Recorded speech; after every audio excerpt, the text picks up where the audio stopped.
Hello, guess what? I am live already. I came a minute earlier just so I could make sure I am in the groove. So I won't be using my glasses. I will take them off so you can see my face and find out what's going on and how we are going to get this going. So that's one of the things that happens when you have a guest. Today is September 1st, and we are talking to Christina is here. We're talking to Belinda. Today is Belinda's day. Belinda is here to answer this awesome question. What intrigues you? So I am waiting with bated breath, ready to enjoy the morning and hear what she has to say. And here she comes. Good morning. And here you are.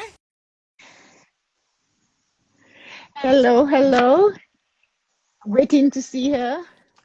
And here she Hey, is. And how's here it going? it is absolutely amazing. And how are you? I'm good. I'm doing good. I'm excited. Are you sure? I'm excited. Yes. I am excited too. I cannot even wait to see what's going to happen with this. And so it's really amazing. I'm sitting here and I had to shift because the sun has taken over the entire garden. And because and because of that, I am on the edge of the patio, and my camera is at the back of the barbecue. So I'm just fitting us in there, and we have all our friends are joining. I I am so see it. I see. I feel a little pressure. I feel a little pressure. There's no pressure, girl. There's no pressure. You are the first one. You're setting the standard. So is that pressure? A little. I'm setting the bar. And is it high? And I'm so ready. you are ready. So I'm ready. Turn the I, volume up so I can hear you. you can, okay, you couldn't There we hear go. me. I Okay, can so hear you. you can hear me clearly, right? In the Yes. chat, I am so close. I'm on the edge of the patio. The patio is huge, but the chime is in the middle. That big 4 or 5 feet chime of mine, and it's hanging over. So you might hear a ding, maybe not. So Okay. without much ado, let's get this show on the road, girl. Okay. So tell me, my dear, what intrigues you?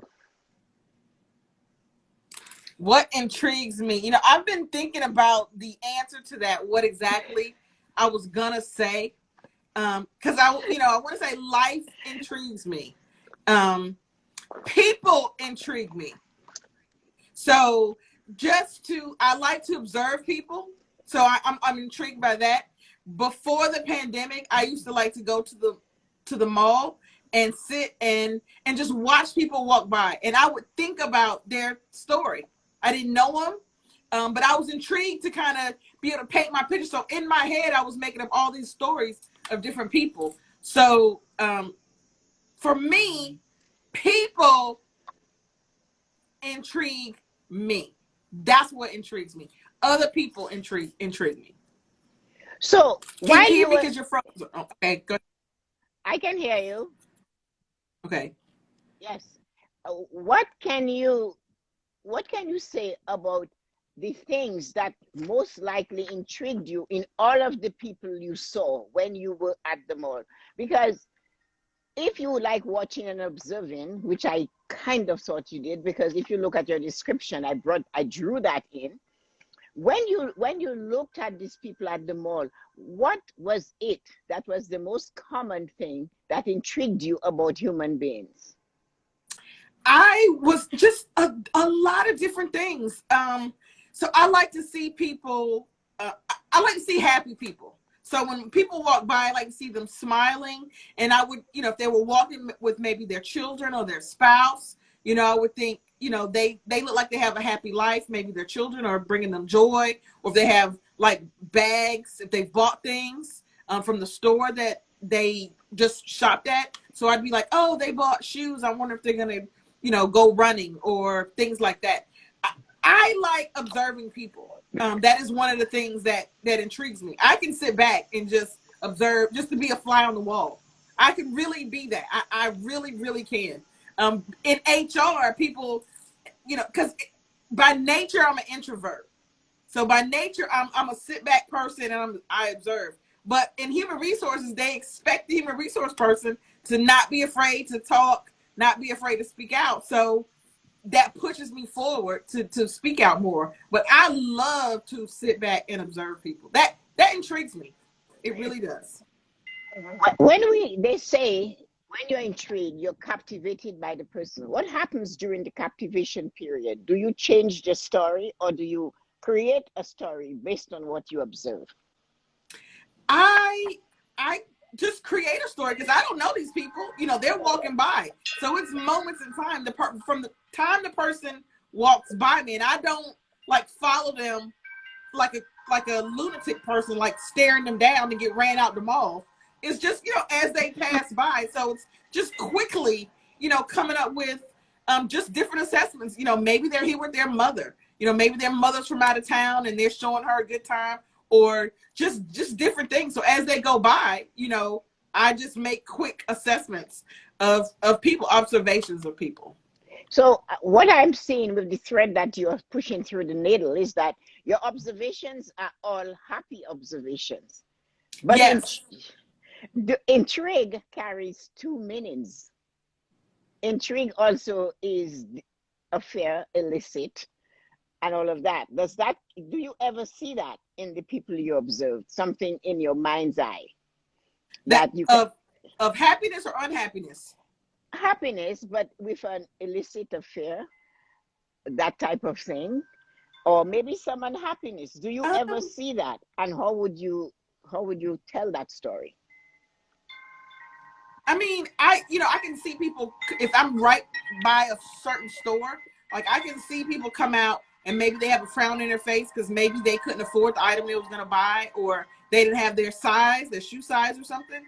But outside of that, because it's quick, so I don't, it comes and then it just goes. As I'm sitting there, it just comes and it goes. So I don't dive deep into their happiness unless it's something like they come out and they're really smiling, they're looking at whatever item or sharing it with their whoever they're with.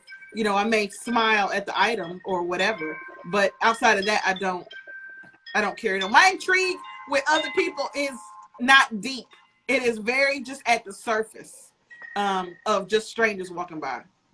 Okay, so how do you, in your job as a human resources person, how do you carry that observation into intrigue with that person are you ever to that point of intrigue when you have that human being, you have to decide what to do with them, where to put them, how to place them, how to say no? What happens there?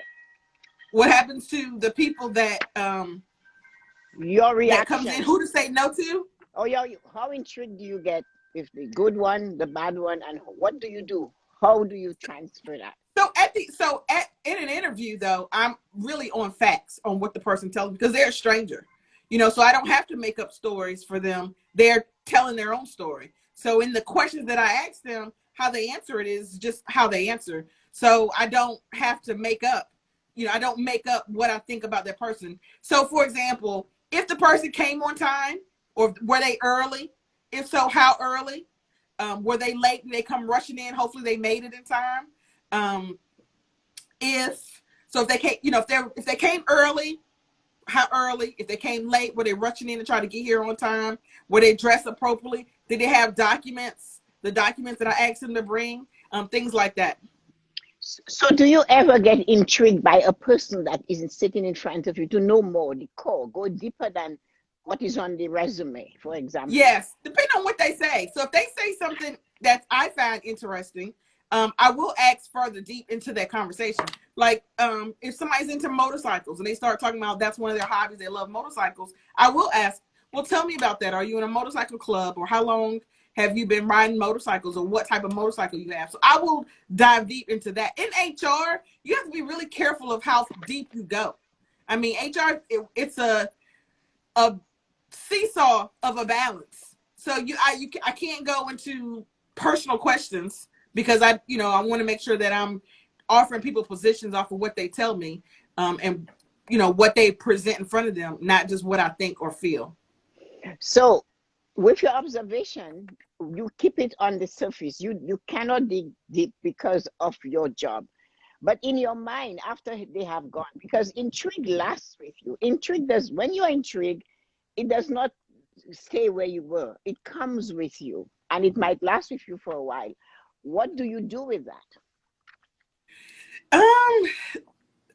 Nothing really. I mean, other than just take it in. I mean, I never, I just never, when I'm interviewing somebody, I take what they give me. So whatever they are giving me is what I'll take. Later, I may be like, well, that person, really was into motorcycles or sports or something. I may carry that part over, but outside of that, I don't. I let it go. I've learned to let it go. I've been doing HR a long time, interviewing people that I learned to let it go immediately. Okay. So your happy part of intrigue is observing people outside of your workplace. And that's where you create the stories that are intriguing to you. Yes. About the thing.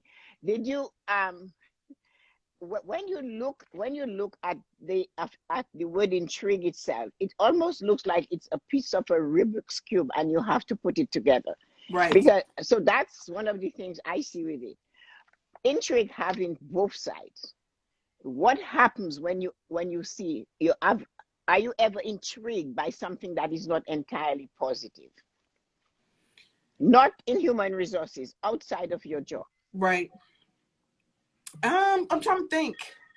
I'm sure I have been. I'm sure I have been. I have been intrigued by things that just I'm curious about that may not, because everything's not, roses and flowers. So, I have been intrigued, curious. I've been very curious on different things. I'm trying to think of something that's not positive. I'm intrigued on technology, the good and the bad, how some people are, going with technology and how some people aren't, and just where technology has come from and where it's going. So I am intrigued by that. That's not necessarily good or bad. I don't know. This is kind of hot. This feels a little like a hot seat to me, but okay. It's not meant to be a hot seat. It's the word. You are the first one, so it's going to be the hard. You are setting the standards here.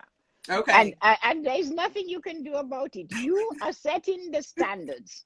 So I'm going to push you until there's nothing left in you to do. There's nothing left. There's nothing left, and you know that because you right. know me. When I went to the dictionary, and purposely it said to arouse the curiosity or interest by unusual and new ways of seeing things. Somebody made a statement that you should never make stories about people. And I disagree with that because I'm a storyteller. I've been telling stories since I was knee-high to a grasshopper. And I still keep telling stories to my grandchildren and my friends' children and whatever. So when I look at being intrigued, you said you made stories. Have you ever taken your stories, being intrigued by someone or a situation or a group of people or where you were? Have you ever taken that intrigue and move it onto paper? And what, if you did, what came out of it? So, no, I always say I probably should write it down. I just let it go into the wind, kind of like that weed. I call it the wish flower that you blow and it goes everywhere. You kind of just let it go everywhere, and that's it. I don't write it down. I've never written it down or thought of it later. So I want to just be clear. When I'm picturing people's stories, it's not in a negative way. It's just, oh, I wonder if this. So whoever is, I want to clarify. So it's not in a negative way. So I'm never picturing, oh, this person, is horrible, or this person don't have, blah, blah, blah. It's always just a positive light, just as they walk by. They seem happy. This seems like a family unit, or these are a bunch of friends. I remember when I was, 21, young, going to to the mall. So it's things like that. So that's how you see it. So that's how I listen, see it. one of the things to achieve and to earn something, they tell you, it is appealing to another person's curiosity. So they give you to accomplish or to force by crafty means. That these are all the different meanings that they gave us for that one amazing word, which you know in the English dictionary or in Right. the English language, one word has several meanings, sometimes direct opposite of the other, Right. and there is no difference in spelling. So I always go for the part that is romantically involved in a word, and intrigue seems to carry a heavy weight on romance. And they will even make a sentence, she was intrigued by the muscles bursting through his shirt. Right. How, how would you see that if you saw it? If you heard it, not seeing it, I don't want you to look at it.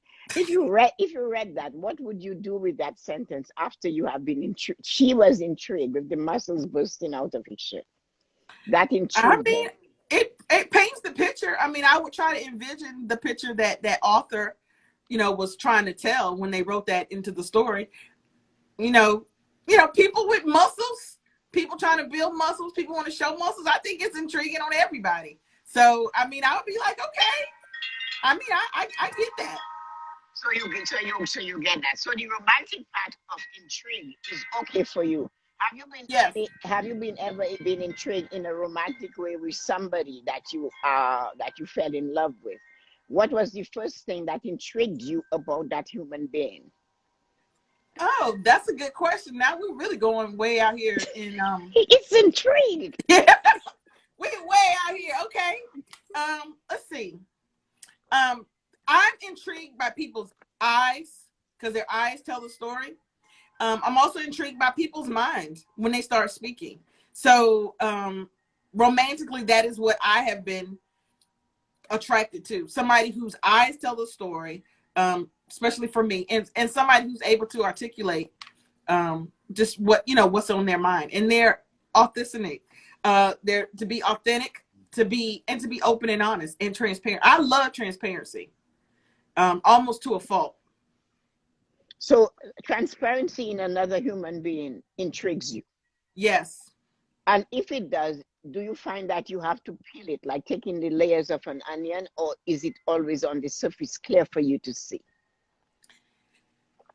It's always on the surface clear for me to see. Now, depending on the day, I may not see it that way. I may not see the transparency that way, but it is always on the surface. It is always on the surface, which is what I like to see. Because sometimes, I may be looking through a bad lens. I may be looking through having a rough day of, whatever. And so when I'm looking at that person, I may not see the transparency, but that doesn't mean it's not there. It just means that I didn't see it at that moment. So have you ever take your intrigue in a romantic way further?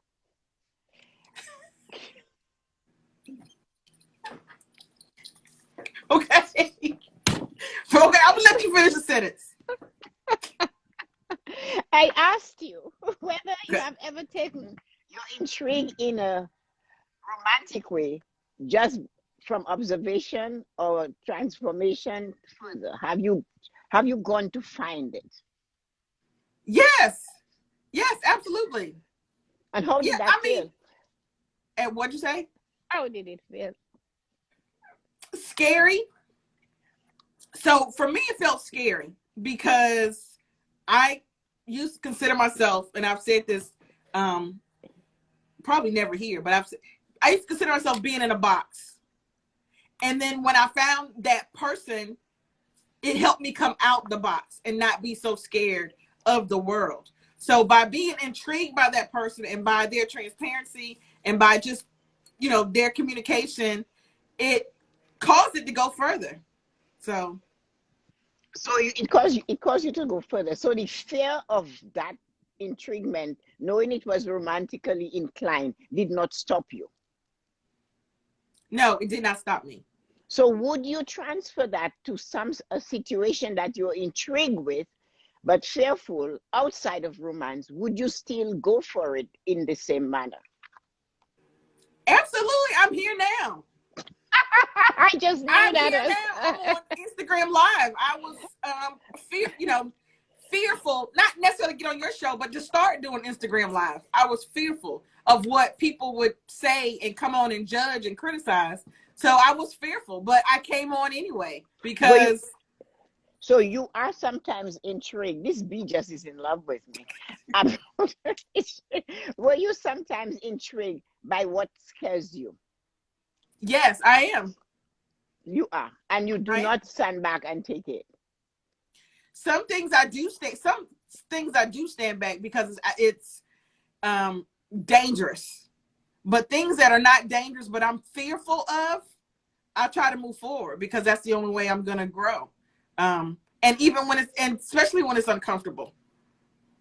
Uh, So, so intrigue pushes you to that point where you will go. It's uncomfortable, but I'm intrigued by it. I'm still going to try it, although it's maybe a little bit dangerous, fearful, and but it has intrigue, and that is what is keeping me on my toes. I'll do it.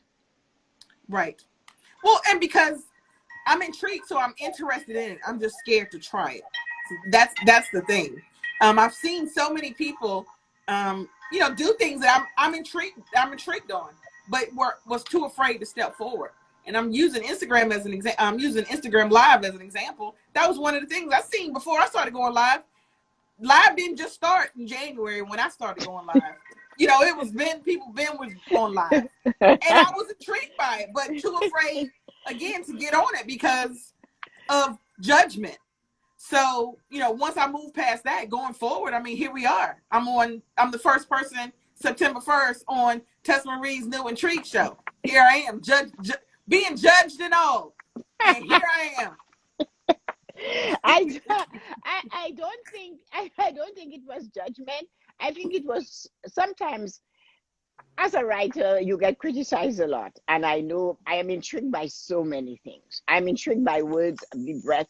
I write about everything. I am at my worst if I'm somewhere and I do not have a way to write what I have observed or seen or something, or I heard something, and it's like I'm going crazy trying to find that one place to write this down, and there's no pen, no paper, or no phone or something. So, and I make stories out of this, and that is why we have stories. And that's one of the things. Something intrigued somebody, and they wrote about it. And we talk a lot about finding that thread which you That's thread right. through the needle, and your thread was that you started off being intrigued with humans. We went a little further, and you told me there were parts of the human body that intrigues you, like the eyes, the mind, the thoughts. So intrigue doesn't always only have to be one thing. A human has several parts to Right. them, and you chose some very distinctive parts to show that you were intrigued and you could tell a story by somebody's eye. And you even reference the eye is the seat of the soul. So guys, this is it for Belinda. I have more questions.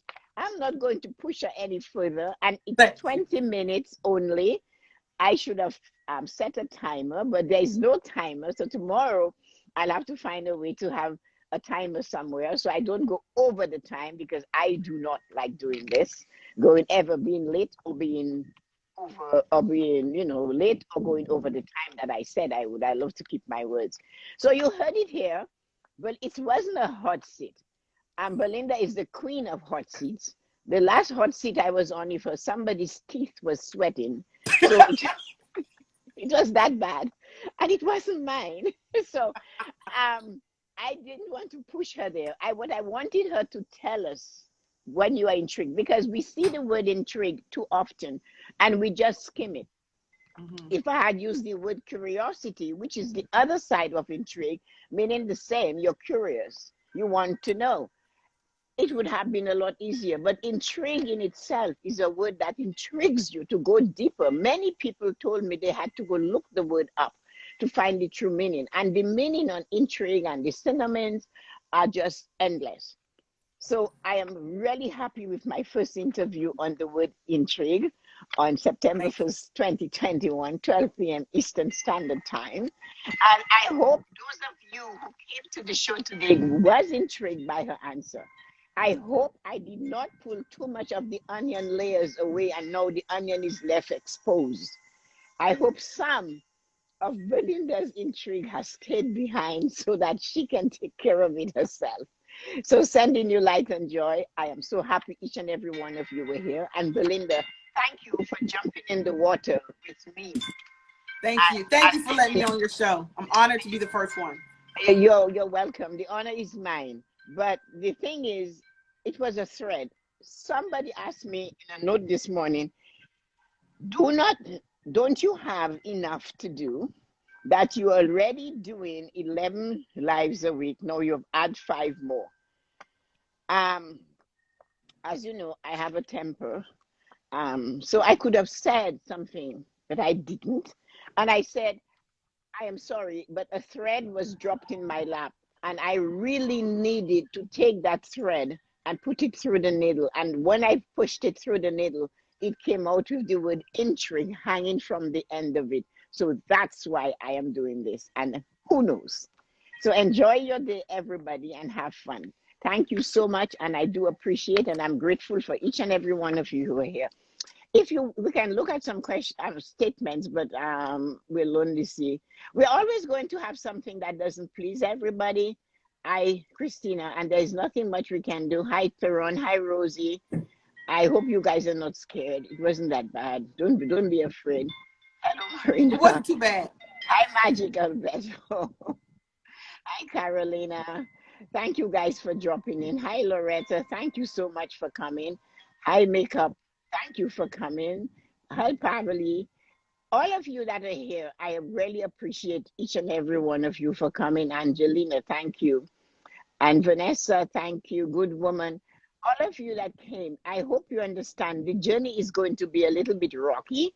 Sometimes we will have something that mightn't suit everybody, but take it with a grain of salt. It's life. And if you have no salt, then pour a glass of wine. It's 5 o'clock in France. Sending you light and joy. Have a wonderful and absolutely amazing day. Merci beaucoup. So thank you guys and bye. I'm going to go away so that we can find somebody else to sting. Take care, guys. Bye. Bye.